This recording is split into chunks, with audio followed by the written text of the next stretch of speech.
ಮಾಡಿದ್ರಿ ಬರೀ ಅನ್ಯಾಯ ಅಲ್ಲ. ನಮ್ಮ ನಾಯಕರೇ ಯಡಿಯೂರಪ್ಪನವರು ಬೊಮ್ಮಾಯಿ, ಇನ್ನು ಹೆಸರು ಹೇಳ ಬೇರೆ. ನಾನೇನ್ ಯಾರ್ದು ಮುಲಾಜಿಲ್ಲ. ಈ ಹಿಂದೆ ಮುಂದೆ ಯಾಕೆ ನೀವು ಸ್ವಲ್ಪ ಒಳ್ಳೆ ಪದ ಬಳಸ್ತೀರಿ. ಅನ್ಯಾಯ, ಮೋಸ, ದ್ರೋಹ, ಇನ್ನೇನು ಹೇಳ್ತೀರಿ ಎಲ್ಲ ಹೇಳಿ. ನಾನು ಅದಕ್ಕೋಸ್ಕರ ಹೇಳಿದೆ, ರಾಜಕಾರಣ ಇರೋದು ಸ್ವಜನ ಪಕ್ಷಪಾತಕ್ಕಲ್ಲ, ನನಗೆ ಬೇಕಾದಂತವ್ರು ಕರ್ಕೊಂಡು ಕೂರ್ಸೋದಿಕ್ಕಲ್ಲ. ಕ್ಲೀನ್ ಚಿಟ್ ಸಿಕ್ಕಾಗ ನಿಮ್ ಟಿವಿಗಳ ಮುಂದೆನೆ ಬೊಮ್ಮಾಯಿ ಮತ್ತೆ ಯಡಿಯೂರಪ್ಪನವ್ರು ಹೇಳಿದ್ರು ಈ ವಾರದಲ್ಲೇನೆ ಅವ್ರು ಮುಖ್ಯಮಂತ್ರಿ ಮಾಡ್ತೀವಿ ಅಂತ. ಯಾಕೆ ಮಾಡ್ಲಿಲ್ಲ? ಉತ್ತರ ಅವ್ರು ಕೊಡ್ಲಿ.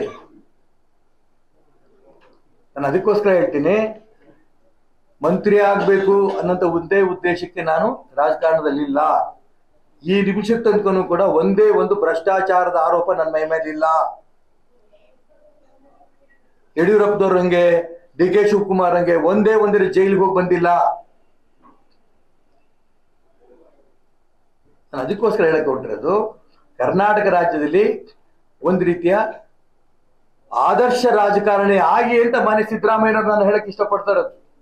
ಇನ್ನೆಂದೂ ಕೂಡ ನೀವು ಕೋರ್ಟ್ ಏನೇ ತೀರ್ಪು ಕೊಟ್ಟರು ಕೂಡ ನಾನು ರಾಜೀನಾಮೆ ಕೊಡಲ್ಲ ಅಂತ ಪದ ನಿಮ್ ಬಾಯಲ್ಲಿ ಬರಬಾರ್ದು.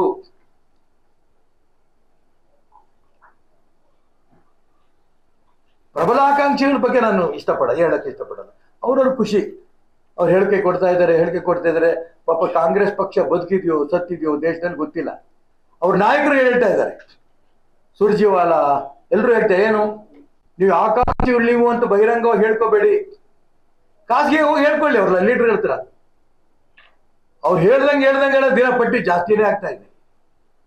ಆ ಪಕ್ಷದ ನಾಯಕರ ಹೇಳಿಕೆ ಬೆಲೆನೇ ಇಲ್ಲ.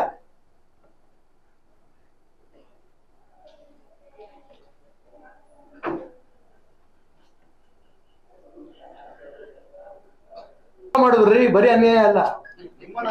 ನಮ್ಮ ನಾಯಕರೇ ಯಡಿಯೂರಪ್ಪನವರು ಬೊಮ್ಮಾಯಿ, ಇನ್ನು ಹೆಸರು ಹೇಳ ಬೇರೆ. ನಾನೇನ್ ಯಾರ್ದು ಮುಲಾಜಿಲ್ಲ. ಈ ಹಿಂದೆ ಮುಂದೆ ಯಾಕೆ ನೀವು ಸ್ವಲ್ಪ ಒಳ್ಳೆ ಪದ ಬಳಸ್ತೀರಿ. ಅನ್ಯಾಯ, ಮೋಸ, ದ್ರೋಹ, ಇನ್ನೇನು ಹೇಳ್ತೀರಿ ಎಲ್ಲ ಹೇಳಿ. ನಾನು ಅದಕ್ಕೋಸ್ಕರ ಹೇಳಿದೆ, ರಾಜಕಾರಣ ಇರೋದು ಸ್ವಜನ ಪಕ್ಷಪಾತಕ್ಕಲ್ಲ, ನನಗೆ ಬೇಕಾದಂತವ್ರು ಕರ್ಕೊಂಡು ಕೂರ್ಸೋದಿಕ್ಕಲ್ಲ. ಕ್ಲೀನ್ ಚಿಟ್ ಸಿಕ್ಕಾಗ ನಿಮ್ ಟಿವಿಗಳ ಮುಂದೆನೆ ಬೊಮ್ಮಾಯಿ ಮತ್ತೆ ಯಡಿಯೂರಪ್ಪನವ್ರು ಹೇಳಿದ್ರು ಈ ವಾರದಲ್ಲೇನೆ ಅವ್ರು ಮುಖ್ಯಮಂತ್ರಿ ಮಾಡ್ತೀವಿ ಅಂತ. ಯಾಕೆ ಮಾಡ್ಲಿಲ್ಲ? ಉತ್ತರ ಅವ್ರು ಕೊಡ್ಲಿ. ನಾನು ಅದಕ್ಕೋಸ್ಕರ ಹೇಳ್ತೀನಿ, ಮಂತ್ರಿ ಆಗ್ಬೇಕು ಅನ್ನೋಂಥ ಒಂದೇ ಉದ್ದೇಶಕ್ಕೆ ನಾನು ರಾಜಕಾರಣದಲ್ಲಿಲ್ಲ. ಈ ನಿಮಿಷಕ್ಕೆ ತನಕನೂ ಕೂಡ ಒಂದೇ ಒಂದು ಭ್ರಷ್ಟಾಚಾರದ ಆರೋಪ ನನ್ನ ಮೈ ಮೇಲಿಲ್ಲ. ಯಡಿಯೂರಪ್ಪನವ್ರ ಹಂಗೆ, ಡಿ ಕೆ ಶಿವಕುಮಾರ್ ಹಂಗೆ ಒಂದೇ ಒಂದಿನ ಜೈಲಿಗೆ ಹೋಗಿ ಬಂದಿಲ್ಲ.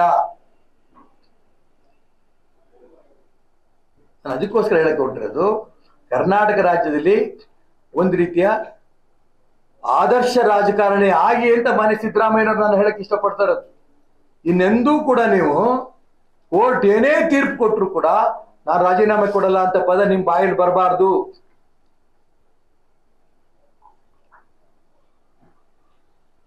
ಪ್ರಬಲಾಕಾಂಕ್ಷಿಗಳ ಬಗ್ಗೆ ನಾನು ಹೇಳಕ್ಕೆ ಇಷ್ಟಪಡಲ್ಲ. ಅವ್ರವ್ರ ಖುಷಿ, ಅವ್ರು ಹೇಳಿಕೆ ಕೊಡ್ತಾ ಇದ್ದಾರೆ. ಪಾಪ ಕಾಂಗ್ರೆಸ್ ಪಕ್ಷ ಬದುಕಿದ್ಯೋ ಸತ್ತಿದ್ಯೋ ದೇಶದಲ್ಲಿ ಗೊತ್ತಿಲ್ಲ. ಅವ್ರ ನಾಯಕರು ಹೇಳ್ತಾ ಇದ್ದಾರೆ, ಸುರ್ಜಿವಾಲಾ ಎಲ್ಲರೂ ಹೇಳ್ತಾರೆ, ಏನು ನೀವು ಆಕಾಂಕ್ಷಿಗಳು ನೀವು ಅಂತ ಬಹಿರಂಗವಾಗಿ ಹೇಳ್ಕೋಬೇಡಿ, ಖಾಸಗಿ ಹೋಗಿ ಹೇಳ್ಕೊಳ್ಳಿ. ಅವ್ರಲ್ಲ ಲೀಡರ್ ಹೇಳ್ತಾರ, ಅವ್ರು ಹೇಳ್ದಂಗೆ ದಿನ ಪಟ್ಟಿ ಜಾಸ್ತಿನೇ ಆಗ್ತಾ ಇದೆ. ಆ ಪಕ್ಷದ ನಾಯಕರ ಹೇಳಿಕೆ ಬೆಲೆನೇ ಇಲ್ಲ.